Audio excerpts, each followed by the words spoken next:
నమస్తే, welcome to college TV. ఈరోజు తెలంగాణ రాష్ట్రంలో గత ప్రభుత్వం చేసినటువంటి అరాచకాలు అక్రమాలు ఒక్కొక్కటిగా బయటపడుతున్న విషయం మనం చూస్తూ ఉన్నాం. రీసెంట్గా ఒక పెద్ద ఇష్యూ, చాలా పెద్ద ఇష్యూ, దాని వెనకాల గత ప్రభుత్వానికి సంబంధించిన నాయకులు ఉన్నట్టు తెలుస్తోంది. ప్రస్తుత ప్రభుత్వంలో ఉన్నటువంటి కొంతమంది ఎమ్మెల్యేలు, మంత్రులు కూడా ఉన్నట్టు తెలుస్తోంది. పాలమూరు రంగారెడ్డి ప్రాజెక్టు సంబంధించినటువంటి బాధితులు అవుతున్నారో వాళ్ళ పరిహారం కింద వచ్చినటువంటి డబ్బులను ఒక ఫైనాన్స్ కంపెనీ తీసుకొని వారికి డబ్బులు తిరిగి ఇవ్వకుండా చాలా పెద్ద ఎత్తున దాదాపు 200 కోట్ల రూపాయలకు సంబంధించిన డబ్బులు ఇవ్వకుండా వాళ్ళు వెళ్ళి అడిగితే తిరిగి వాళ్ళపైనే పెద్ద ఎత్తున దాడులు చేస్తూ బూతులు తిడుతూ ఈరోజు దౌర్జన్యం చేస్తూ ఉన్నారు. దీనికి సంబంధించి ప్రస్తుత ప్రభుత్వం కూడా ఇంకా చర్యలు తీసుకోవాల్సిన అవసరం అయితే ఉంది. ప్రస్తుత ప్రభుత్వం కూడా ఇంకా ఎలాంటి చర్యలు తీసుకున్నట్టు కూడా కనబడతలేదు. మరి దీని వెనకాల అసలు ఈ స్కామ్ వెనకాల ఇంత పెద్ద స్కామ్, దాదాపు 2500 రైతుల కుటుంబాలు 200 కోట్ల రూపాయలకు సంబంధించినటువంటి స్కామ్ ఇది. సో దీనికి సంబంధించి మనతో పాటు మాట్లాడడానికి ఏదైతే ఈ ఫైనాన్స్ కంపెనీలో మోసపోయిన బాధితులు అవుతున్న వాళ్ళందరూ కూడా ఈరోజు ప్రెస్ క్లబ్లో పెద్ద ఎత్తున గ్యాదర్ కావడం జరిగింది. వారిని అడిగి వారి మాటలు తెలుసుకునే ప్రయత్నం చేద్దాం. అమ్మ, అసలు ఈ డబ్బులు అనేవి అంటే మీకు ఏ విధంగా ఇచ్చిర్రు, అసలు ఏం జరిగింది ఒకసారి పూర్తిగా సమాచారం చెప్తారా? సార్, ఈ డబ్బులు మాకు భూములు పోయినాయి సార్. మాకు భూములు పోయినాయి. భూములు పోతే ఆ భూములు పోయినాయి అని చెప్పి మేము ఫైనాన్స్ పెట్టింది సార్. ఆయన సాయి అన్నట్టు ఆయన ఫైనాన్స్ పెడితే కొంట పోయి డబ్బులు ఇచ్చినాం. డబ్బులు ఇచ్చినాక ఒక సంవత్సరం మంచిగా నడిపించాడు. ఒక సంవత్సరం మంచిగా నడిపించినాక మళ్ళీ సంవత్సరం పోయినాం సార్. అదే మళ్ళీ సంవత్సరం నాకు హెల్త్ బాగాలేకున్నా సార్. హెల్త్ బాగాలేక డబ్బులకు పోయినా. డబ్బులకు మా భర్తను తోలిచ్చిన సార్. నాకు రొమ్ము క్యాన్సర్ ఆపరేషన్ అయింది సార్. అయితే మా భర్తను తోలిస్తే నీకేం సంబంధం, నీకు సంబంధం లేదంటే భర్త భార్య అన్నప్పుడు ఇద్దరు సమానమే కదా సార్. ఇద్దరం కలిసి పెట్టినప్పుడు ఇద్దరు సమానమే కదా. నాకు స్వస్థ అయిందని చెప్పి నేను ఫోన్ల ద్వారా నోడుక నా భర్తకు డబ్బులు ఇవ్వన్నాడంటే లేదు కానే కాదనంటే నేను కారు తీసుకొని 3000 రూపాయలు కారు తీసుకొని ఉడకపోయినా సార్. కారు తీసుకొని పోయినా. కారు తీసుకొని పోయి ఏమే సార్, నాకు నడవనికే చేతన అయితే లేదు, నేను స్క్రీమ్ తరపు ఎక్కించుకున్నా, నాకు నడవనికి చేతన అయితే లేదు, డబ్బులు ఇయ్యానంటే నేను ఇయ్యను డబ్బులు అని అన్నాడు సార్. అంటే ఇయ్యానంటే మీరు ఆ ఫైనాన్స్ కంపెనీకి డబ్బులు ఎందుకు ఇచ్చిరు అంటే మాకు 2 రూపాయల ఇంట్రెస్ట్ ఇస్తా అని చెప్పి ఆ 2 రూపాయల ఇంట్రెస్ట్ ఆశతోనే ఇచ్చినాం సార్. మేము 2 రూపాయల ఇంట్రెస్ట్ ఆశతోనే ఇచ్చినాము. మేము మళ్ళీ భూములు తీసుకుంటాం అన్నాం సార్. మేము భూములు తీసుకుంటామంటే ఏమన్నాడు, మీరు భూములు తీసుకుంటా అన్నప్పుడు ఖచ్చితంగా మీ భూములు మీకు ఇప్పిస్తాం, నీకు అపార్ట్మెంట్ కావాలన్నా ఇప్పిస్తా అని చెప్పింది సార్. చెప్తే మేము పోయినాక నైట్ 7 గంటలకు సార్, నైట్ 7 గంటలకు మళ్ళీ పిలిపించాడు. మళ్ళీ పిలిపించి కరుణాకర్ రెడ్డి, బిచ్చిరెడ్డి, జానకరామ రెడ్డి, తాడూరు శ్రీను వీళ్ళందరూ ఉన్నారు సార్. వీళ్ళందరూ ఉండి ఏమంటాడు కరుణాకర్ రెడ్డి, పేద ప్రజలకు డబ్బులు ఇస్తే మనకు మాట వినరు, వాళ్ళు మనల్ని నాటలేరు, పీకలేరు, వాళ్ళు మనల్ని ఏం చేయలేరు, వద్దు నీవానికి వాళ్ళకి డబ్బులు ఇవ్వద్దు అని చెప్పి మమ్మల్ని ఆఫ్ చేసాను సార్. ఆఫ్ చేసి 2 వ్యక్తులు వనపట్ల 2 అక్క చెల్లెన్లు వాళ్ళుడికి వచ్చింది సార్. వాళ్ళుడికి వస్తే ఒక లంచెల్లో అలా మీకు డబ్బులు ఇవ్వం, మేము పెద్ద నాయకులకు డబ్బులు ఇస్తాం కానీ మీకైతే డబ్బులు ఇవ్వం, అక్క చెల్లె అన్న అనకుండా చెప్తున్నాం అని చెప్పి మా భర్తను 5 ముసలను మెడబట్టి బయటకు దెబ్బేసిండు సార్. ఇట్లా మొత్తం ఎంతమంది బాధితున్నారు? మొత్తం మీరందరూ మొత్తం మేము 2000 మంది ఉన్నాం సార్. ఎన్ని డబ్బులు తీసుకుంటాడు సార్? 150 కోట్లకు దగ్గర తీసుకున్నాడు సార్. మీరెంత ఇచ్చారు? మేము 35 లక్షలు ఇచ్చినాం సార్. 35 లక్షలు ఇచ్చినాం సార్. మరి స్థానిక ప్రజాప్రతినిధులు కానీ ఎవరు కానీ ఇన్వాల్వ్ కావట్లేదు? ఎవరు? నిరంజన్ రెడ్డి సార్ తో పోయినాం సార్. ఎవరు గతం మంత్రిగా ఉన్నప్పుడు? మంత్రి నిరంజన్ రెడ్డి తో పోయినాం. నిరంజన్ రెడ్డితో పోయి సార్ మాకు డబ్బులు ఇట్లా ఇయ్యమంటే మాకు గొడవ చేస్తున్నాడు, మాకు డబ్బులు ఇప్పియండి సార్ అన్నాం. అంటే ఆయన ఏమన్నాడు, ఫస్ట్ సరే మంచిది అట్లే అమ్మా డబ్బులు ఇప్పియాలంటున్నారు కదా, నేను పోలీసు వాళ్ళకి చెప్తా, దొంగలు ఎవరో వాళ్ళను తాటి చెట్టు కట్టేసి నోట్లో ఉమ్మిచ్చి కొట్టండి, చెప్పులు తీసుకొని అని చెప్పిండు. మళ్ళీ సార్ పోయినాను సార్. మళ్ళీ సార్ పోతే ఏమంటాడు, మీరు నాకు డబ్బులు ఇచ్చిండ్రా ఎస్పీ ఆఫీస్ కాడుకు అడగామన్నారు సార్. ఎస్పీ ఆఫీస్ కాడుకు పోదామని పోతుంటే సార్ ఆగండి సార్ అని చెప్పి మల్లమ్మని ఎక్కి కాలమైన పడ్డా సార్. నీవెవతివే నా కాలమైన వాడనికే అని చెప్పి మల్లమ్మని ఎక్కితే కాలతో నా తనుకుంటా పోయిండు సార్. ఎస్పీ దగ్గరకు పోయి సార్ ఇట్లా సంగతి మాకు డబ్బులు ఇవ్వండి, మీరు మీ గొప్ప చెప్పిండ్రు కదా డబ్బులు ఇవ్వనంటే మేము డబ్బులు ఇవ్వాలంటే రాజకీయ నాయకులు కరుణాకర్ రెడ్డి, బిచ్చిరెడ్డి, జానకరామ రెడ్డి వాళ్ళు వద్దంటున్నారు. వాళ్ళు ఇస్తే మా ఉద్యోగాలు పోతాయి, మేము డబ్బులు ఇవ్వము, మాకు సంబంధం లేదని చెప్పింది సార్. చెప్పినాక మళ్ళీ ఆ నుండి పోరాటం చేస్తున్నాం సార్. ఇదంతా ఎన్ని సంవత్సరాలు నడుస్తుంది? అంతా 2 సంవత్సరాలకు దాటిపోయింది సార్. మీరు ఇచ్చిన సంవత్సరాలు అవుతుంది? మేము 2016 నుండి 2011-16 నుండి ఇస్తున్నాం సార్. మేము వ్యవసాయం చేసిన డబ్బులు అంటే, మహిళా సంఘాల డబ్బులు అంటే, ఈ ఇండ్లు అయిన డబ్బులు అంటే, భూములు అయిన డబ్బులు అంటే, ప్రతి ఒక్క డబ్బులు సార్, ప్రతి ఒక్క డబ్బులు ఇస్తే పేద ప్రజలకు డబ్బులు ఇయ్యను. నేను ఎమ్మెల్యేల కన్నా ఇస్తా, ఎంపీల కన్నా ఇస్తా, కలెక్టర్ల కన్నా ఇస్తా, లాయర్ల కన్నా ఇస్తా, మీకైతే డబ్బులు ఇయ్యను. పేద ప్రజలు నన్ను నాటలేరు, పీకలేరు. నేను పొడసనికే సిద్ధంగా ఉండా, పొడిపించుకోనికే సిద్ధంగా ఉండా. ఏ జాతికైనా చెప్తున్నా, ప్రతి ఒక్క జాతికి చెప్తున్నా, నేను ఇయ్యను. నన్ను ఏం చేస్తారో చేయండి. దీనిలో ఎవరెవరు ఎమ్మెల్యేలు ఎవరు ఇన్వాల్వ్ అయినా మీకు అనుమానం ఉందా ఏమన్నా? మాకు ఎమ్మెల్యేలు అందరూ ఉండరని ఇన్వాల్వ్ ఉంది సార్.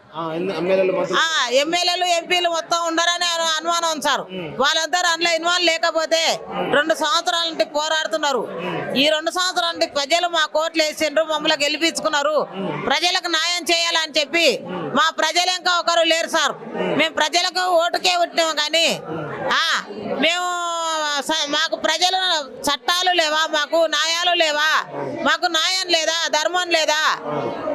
దొంగలకేమో బెయిల్ ఇస్తారు సార్, దొంగలకు బెయిల్ ఇస్తారు. మేము న్యాయంగా డబ్బులు ఇస్తే మాకు న్యాయం చట్టం ఏం లేదు సార్. మా డబ్బులు మాకు ఇవ్వగలరని మేము కోరుతున్నాం సార్. మాకు ఓకే అమ్మా. సో మొత్తానికైతే వీళ్ళు చాలా పెద్ద ఎత్తున 2000 మందికి పైగా బాధితులు ఉన్నారని చెప్పేసి తెలుస్తా ఉంది. దీనికి సంబంధించి మళ్ళీ కొంతమంది బాధితులు ఉన్నారు, వాళ్ళతో కూడా మాట్లాడే ప్రయత్నం చేద్దాం. ఒకసారి తమ్ముడు, ఏంది అసలు ఏం జరుగుతుంది? పాలమూరు రంగారెడ్డి జిల్లాలో మాది అది ప్రాజెక్ట్ గురించి వచ్చింది సార్. అది కాలువలు తీసారు. అయితే మా భూమి ఎకరా భూమి అయింది సార్. అది కాలువ ఎంత వచ్చింది మీకు పరిహారం? మాకు అప్పుడు తక్కువనే వచ్చింది సార్. 4 లక్షలు 5 లక్షలు వచ్చింది. మా నాయన తెలుసు. అది వచ్చినప్పుడు ఏమైందంటే ఈ సాయిబాబా అనేది దీనిలో పెట్టి ఫైనాన్స్ కంపెనీ సార్. ఈ కంపెనీలో మీరు ఎంత పెట్టారు? ₹1,00,000. మొత్తం ఫస్ట్ లో ₹1,00,000 పెట్టిండు. తర్వాత కష్టం చేసుకొని పైసలు పెట్టింది సార్ మా నాయన. అడగలేదు మరి వాళ్ళని? అడిగినా సార్. వాళ్ళు అడిగితే ఏమంటారు అంటే, అప్పుడు ఫస్ట్ అడిగినప్పుడు ఏమంటే నెల తర్వాత ఇస్తామని చెప్పారు.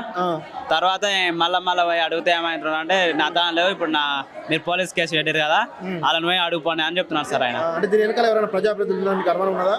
ఇంకా ప్రజాప్రతినిధులు అంటే ఇప్పుడు మన అక్కలు ఉండి పోయారంట మన ఎమ్మెల్యేల దానికి. పోయేస్తే వాళ్ళు రెస్పాండ్ అవుతలేరంట సార్ వాళ్ళు. ఓకే, మరి మీకు ఎట్లా న్యాయం జరుగుతుంది అనుకుంటారు మీరు? న్యాయం మీరే జరిపించాలి సార్. అది మీ వల్లనే మాకు రావాలి సార్. అది ఓకే. సో ఇట్లా ఒక్కొక్కరికి ఒక దాదాపు 3 లక్షలు, 4 లక్షలు, 35 లక్షలు, ₹1,00,000 దాకా ఇచ్చినటువంటి దాఖలాలు అయితే చాలా కనబడతా ఉన్నాయి. సో ఇప్పటికైతే ప్రస్తుతం ఈయన మా అక్క కొడుకు. మీ అక్క కొడుకు? అయితే ఈయన 10th క్లాస్ అయిపోయింది. ఓకే, గుడ్డి వ్యక్తి, బ్లైండ్. అయితే ఈయన చిన్నప్పటి నుంచి ఇంకా మన పింఛన్ గా సార్, పింఛన్ ఇస్తారు. అయితే నాకు పింఛన్ చేసి నాకు 12 నెలల తర్వాత కంటి ఆపరేషన్ చేయాలని డాక్టర్ చెప్పారు. ఇక్కడ హైదరాబాద్కి వచ్చారు. ఇలా తర్వాత పైసలు ఇవి జమ చేసారు. ఈ జమ చేయడానికి చెప్పి వీళ్ళు ఇంట్లో వేసారు సార్. సాయిరామ్ ఇంట్లో వేసామైంది. ఇవి తీసుకొని వెళ్ళింది సార్ ఆయన కూడా. ఏం జరిగింది చెప్పు ఒకసారి. ఎంత ఇచ్చారు మీరు? డబ్బులు ఎంత ఇచ్చారు? ఎవరు? మేమా 13 లక్షలు ఇచ్చినాయా? 13 లక్షలా? మొత్తం భూములకు సంబంధించిన డబ్బులేనా? భూమి పోయింది, ఇల్లు పోయింది, ఆస్తి ఏం లేదు. ఏం లేదు ఇప్పుడు? ఏం లేదు. ఇంకా మొత్తం తీసుకుపోయి అందులో పెట్టు. ఎందుకంటే మిత్తి వస్తుంది కదా, అన్నీ మిత్తికి అన్ని అందులో పెట్టు. మరి ఏమంటారు? అడిగితే ఏమంటారు వాళ్ళు? ఇంటి ముందరికే రాణిస్తలేరు. బెదిరిస్తారా? కొట్టడానికి వస్తున్నారు. అసలు ఎవరికో చెప్పుకోపో అంటున్నారు. మీకు ఎవడున్నాడో చెప్పుకొని తోలుకరాపో అంటున్నారు. ఒక మాట కాదు, ఒక కథ కాదు, ఒక లక్షణం కాదు. నా భార్య చచ్చిపోయింది, మళ్ళీ భార్య చేసుకున్నా. చచ్చిన భార్యకు 4 పిల్లలు, ఆడపిల్లలు. వాళ్ళ పెళ్ళిళ్ళు చేసిన, భూమి కొనుక్కున్నా, పని పోయి పనిపోయి 10 సంవత్సరాలు 20, 30, 50 ఎన్టీ రామారావు కొత్త ముఖ్యమంత్రి 5 సంవత్సరం వచ్చిన హైదరాబాద్ వచ్చి కష్టం చేసుకున్నా. కష్టం చేసుకొని ఇంత భూమి కొనుక్కున్నా. మళ్ళీ భార్య చచ్చిపోతే భార్య చేసుకున్నా. భార్య చేసుకొని 4 ఆడవిళ్ళ పెళ్ళిళ్ళు చేసిన.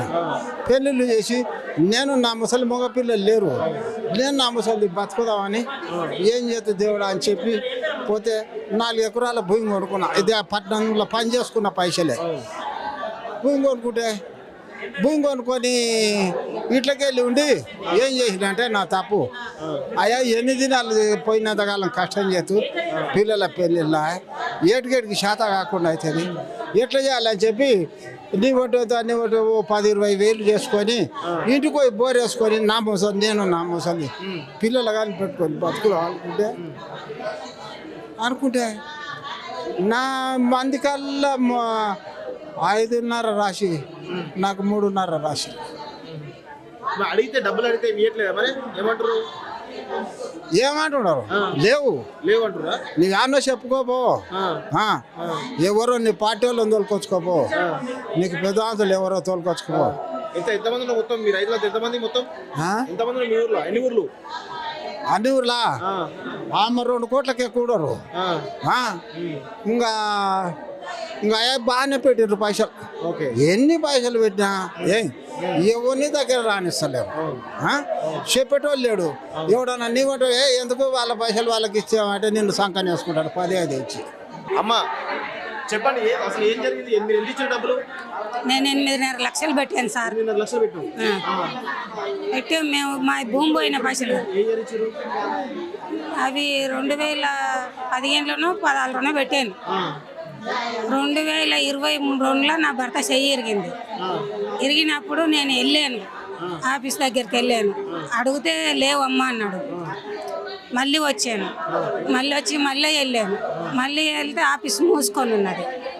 మూసుకొని ఉన్నాక మళ్ళీ ఇంటి దగ్గరికి వెళ్ళాను. ఆ ఫైనాన్స్ ఆయన ఇంటి దగ్గరికి వెళ్ళాను.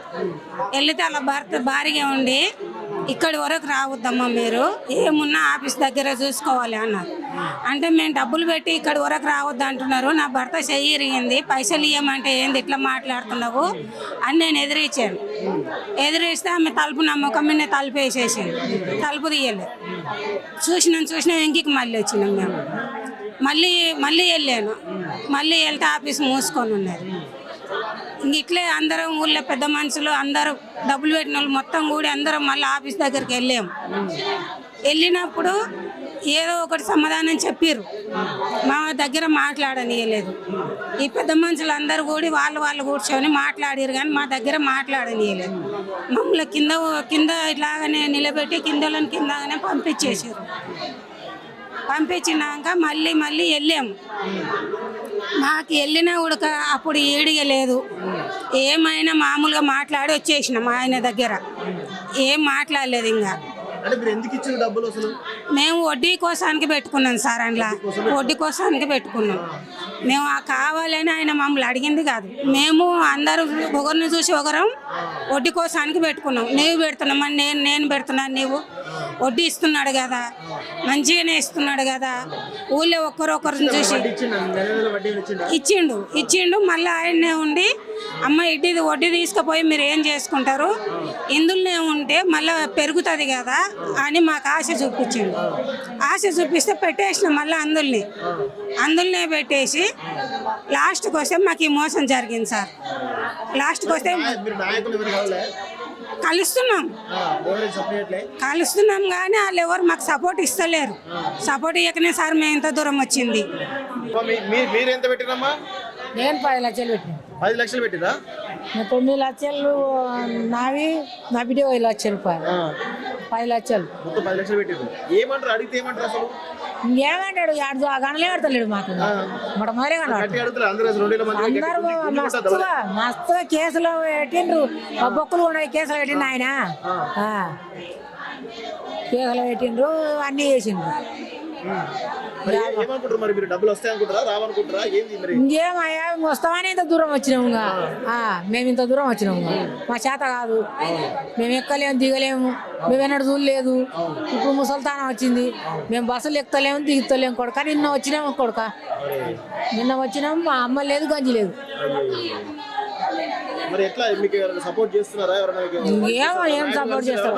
ఇవాళ దగ్గర మీటింగ్ పెట్టిండ్రు, వాళ్ళు చెప్తున్నారు. ఏం చెప్తారు? నేను ఒక్కదాన్ని. సో వీళ్ళ ఒక్కొక్కరి బాధ చెప్తుంటే చాలా వర్ణాతీతం కనబడతా ఉంది. దాదాపు ఒక్కొక్కరు 10 లక్షలు, 15 లక్షలు, 30 లక్షలు, 40 లక్షలు కూడా చాలా మంది కూడా బాధితులు అయితే వాళ్ళ ఏకరువు పెడుతున్న సందర్భం చూస్తాను. మనతో పాటు ఇంకో బాధితులు ఉన్నారు. అసలు ఏం జరిగింది? మీరు ఎట్లా డబ్బులు ఎట్లా ఇచ్చారు? ఏం జరిగింది అసలు? అన్న మీడియా మిత్రులకు వందనాలు. అయితే మేము రంగారెడ్డి, నా పేరు బంగారయ్య, బండరాయపాకల గ్రామం, వనపర్తి డిస్టిక్, రేవెల్లి మండల్. అయితే మేము పాలమూరు రంగారెడ్డి ప్రాజెక్టులో మా భూములు ఇండ్లు కోల్పోయినాయి. అదే అటువంటి డబ్బులు మాకు భూములు కోల్పోయినప్పుడు మాకేమి ప్లాట్లు గిట్లు రాలేదు. ప్లాట్లు రాకపోయేసరికి మా వద్ద ఉంటే అయిపోతుంది అని చెప్పినట్లు అయ్యి మేము ఏం చేసినాం, ఆ డబ్బులను మా వాళ్ళు ఓం శ్రీసారాం అనే ఫైనాన్స్లో పెట్టాడు. పెట్టిన తర్వాత ఏం చేసిన, మాకు భూములు పోయినాయి అని చెప్పి ఇది అంతా అల్లుకొని ఎక్కువ డబ్బులు ఆడాలకు ఆయన ఎవరి పేరు బినామీల పేరునే చేసింది. బినామీల పేరుని చేసి డబ్బులు ఎక్కువ ఆడాలకు మమ్మల్ని ఇవ్వకుండా చేసిండు. బోర్డు అందరు మొత్తం 2500 మందివి. అయితే 1800 కోట్ల డబ్బులు అందరు కలిసి. అయితే 105 మంది మరణించారు. 105 మంది ఇలా డబ్బులు ఇయ్యక గుండె వాళ్ళకి ఆత్మహత్య చేసుకొని పైసలు ఇయ్యక ఇసం దాగి ఇట్లా చనిపోవడం జరిగింది. ఏకంగా నేను ప్రత్యేకంగా సిఐ సార్కి పోతే అడిగినా, సార్ ఇట్లా పిల్లాడు ఇట్లా హరిబాబు అనే పిల్లాడు చనిపోయాడు అని పేపర్ ఇప్పుడు మీలాగానే V6కి ఇచ్చిన, V6కి ఫోన్ చేసి చెప్తే మ్యాటర్ రాసి పెట్టిండు. అది తీసుకుపోయి సార్కు చూపిస్తే కూడా నా రెస్పాన్స్ చేయలే. సార్ అని దినకార్యాల కన్నా 50,000 ఇవ్వండి సార్ అని చెప్పిన. నేను చెప్తే కూడా అట్లా కూడా ఇయ్యలే. అట్లా ఒక్కొక్కరు ఇయ్యరా, ఒక్కొక్కరికి నీకు రాదు. ఇది నలుగురు తప్పని 1400 మంది పైసలు మోసం చేసిందని మాకు 2021లో తెలిసింది. మేము పోయినాం, ఎమ్మెల్యేని కలిసినాం, నిరంజన్ రెడ్డి సార్ని కలిసినాం 2 సార్లు కలిస్తే సార్ ఏమన్నాడు, మాతోటి డబ్బులు మీరు ఎందుకు పెట్టినరాడా, నాకు ఇచ్చినరా మీరు ఎందుకు పెట్టినరు అని ఆడిపోయి అనే చెప్పి అన్నాడు. అంటే సరేలే అని చెప్పి మేము మా పని మేము చేసినాం. మాకు పరదాలని అని ఉన్నాడు. ఇప్పుడు పరదాలని మీటింగ్ నడిపించేది కూడా పరదాలనే, ఇంతవరకు తోలుకొచ్చింది కూడా పరదాలనే. మాకు ఆయన ఉన్నందుకు మేము ఇంతవరకు వస్తున్నాము. లేకపోతే మేము ఎక్కడ ఉంటే అక్కడనే ఉందాం. మేము అమాయకులు. నేను ఐడి కాపు కాలు పోలేదు, పచ్చవాచి కాలు పోయింది. నేను 3 లక్షలు పెట్టినా సార్. 3 లక్షలు పెట్టినా. మా బామ్మడిది 6 లక్షలు సార్. ఫైనాన్స్ కంపెనీ వాళ్ళు అడిగినాం. నేను అడిగితే ఏం చేసిండు, నెల రోజులు రాపో, 3 రోజులు రాపో, 5 రోజులు రాపో అన్నాడు. అని ఇవ్వలేదు నాకు.